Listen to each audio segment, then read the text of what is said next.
everybody ready? Go. Okay, first and last name, spell that in title. First name is Mike, M-I-K-E. Last name is Legoudes, L-E-G-O-U-D-E-S. I'm the fire marshal for the city of Conroe. Do you guys have any idea about how it started? We don't at this point. We just got in there and put it out. It's going to require an investigation, which is probably going to take quite a while. We heard reports that there weren't anybody inside. Is that true? All of the reports we've gotten indicate that nobody was there. The people that run the facility are here, and they tell us that the last employee left for the day about 4 p.m. The gates were also closed and locked when we arrived, so it looks good that nobody was inside, but we haven't been able to confirm that for sure yet. How bad was this fire? It's a big fire. This is the first fire of this size I've seen in a facility like this in my 14 years in Conroe, so it's pretty significant. What was burning? We don't know yet. This is a drill chemical company, which these kind of companies typically store a lot of hazardous materials. We actually received the call as an explosion in the area, actually several explosions, and it's possible that that could be a part of it, but we just don't know yet. Is there any concern for the public safety as far as chemicals or anything like that? At this point, that's looking good. We did put a 2-mile shelter-in-place order in. We're asking people to stay in their houses within that radius and also to turn their ACs off. We do have our hazardous materials teams down there who are monitoring the air quality. They haven't found anything concerning yet, but we do still have the shelter in place there for now. Any idea for how long?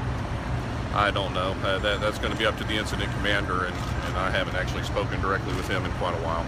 Do you know where in the plant the fire started, or that it was an explosion first? I actually don't know. These are two basically metal storage buildings. Each one of them is just under 10,000 square feet in size. They're separated by maybe 10 or 15 feet. So at this point, I really don't know where in there that this could have started.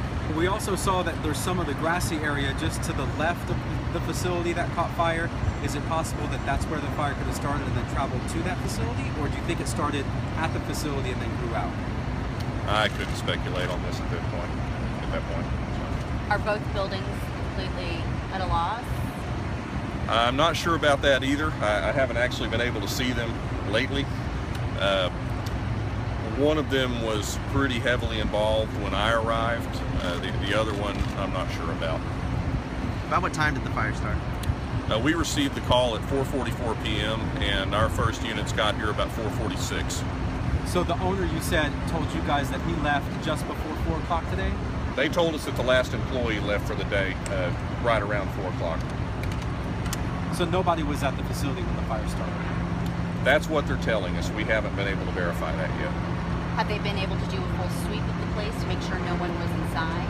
I don't think they've been able to get in there yet. Once they started putting water on the fire, they actually knocked it down pretty quickly and started making some pretty serious headway. It may be a little bit before we're actually able to get into the building. So, explain to us what it takes to battle this type of fire. When there are present chemicals that are flammable, what does it take for your firefighters to approach and to get a plan of attack for this fire? Because we saw that you guys were kind of resisting it first. It takes trying to figure out, knowing what you're dealing with, for one thing. We weren't sure at first what kind of chemicals were inside, if we were going to have secondary explosions, things that make you not want to get real close real fast. It takes a lot of people. It obviously takes a lot of water, and of course the heat doesn't help. The drought conditions don't help. That may be why you saw some of the grass and woods fires that you saw.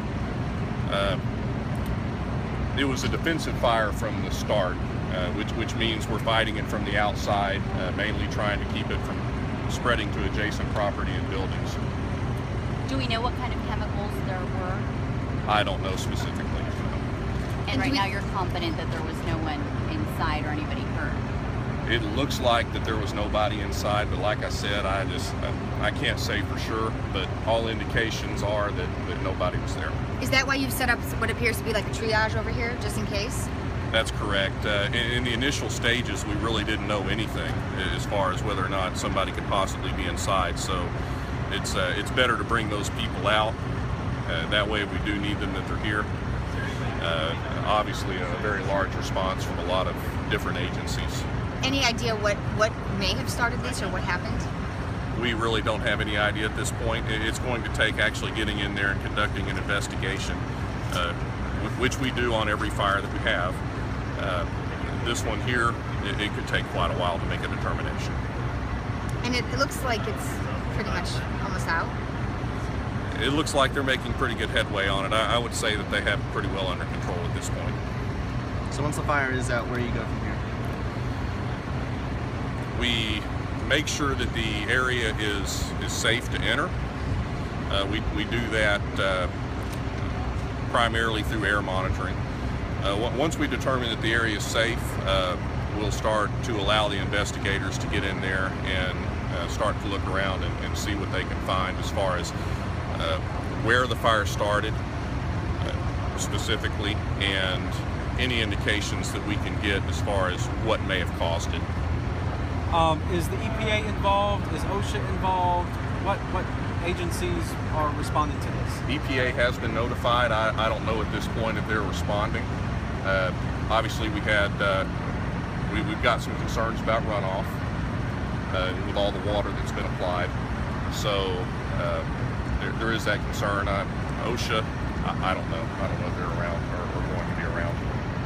Can you talk to us about the shelter in place that was issued earlier? The shelter in place was issued for a 2-mile radius. We were asking people to stay inside their buildings and homes, shut down their air conditioning units. We do that as a precaution. Our hazmat teams are down there monitoring the air quality. They haven't found anything concerning at this point, but we do still have that in place as far as I know, just as a precaution. Are there a lot of homes within 2 miles of this, or are you just talking specifically to mostly businesses? It's mostly businesses. This side of town isn't as heavily built out and populated as other parts of town, so most of what's around here is commercial. There is some residential, but it's not like it is in other areas of town. Have there been any other emergency calls from this plant before in recent history, I guess? No, I can't think of any. These buildings were constructed in 2007 or 2008. They were originally an insulation company. This company moved in, I'm just estimating, a year or two ago. They passed all of their inspections when they did that, and we haven't had any issues with them since that time. Have you been in touch with the owner? The owner is here. I've not been in touch with him personally, but actually I don't know if it's the owner or not. There are representatives from the company here. And we understand that this is just one of several locations that they have. That I don't know about. Yeah. You're welcome. Thank you. Can I get your name? My name is Mike. Mike? Last name M-I-K-E. is M-I-K-E-L-E-G-O-U-D-E-S. How do you pronounce Thank that? you. Lagutis. Lagunas. Yes. Are you agree?